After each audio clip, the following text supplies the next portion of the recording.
Magandang araw mga kasisid.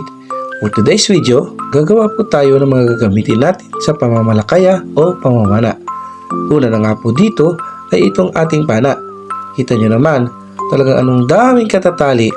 Check na natin. Sipat-sipat. Yan, okay na. Sunod naman ay itong ating ilaw. Kailangan natin balutin ang interior ng motor para hindi pasukin ng tubig. At talagang anong hirap ipasok ng flashlight sa interior. Pawisan na pawisan Next po ay ito namang ating timbulan o palutang. Kita nyo naman, ang inyong kasisid ay medyo may kalakihan at kabigatan din. Okay, sukatin ko nga. Iyan. Okay, lulutang na tayo nito. So ayan, magagayak na tayo at checking na rin sa mga gamit. Una, ilaw.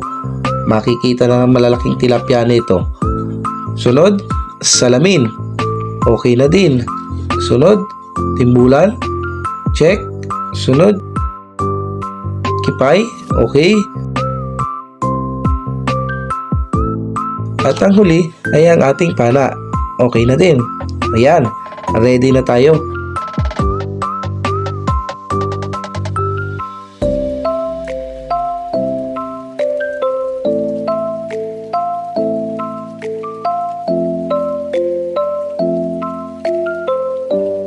Ayusin ko lang itong ating kabayo. Meron nga po pala tayong kasama. Siya po pala si Richie o mas kilalang Itzy.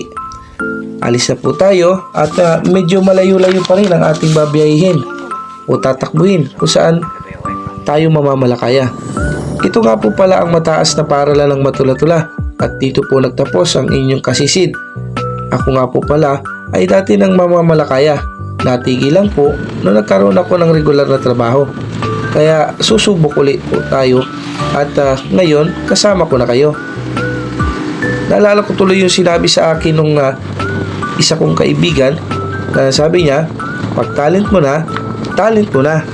Ayan, nandito na tayo sa Sitio Doongan, Barangay Tagbakin, Pola, Oriental, Mindoro. Dito na po tayo dideploy at mag-iintay ng dilim.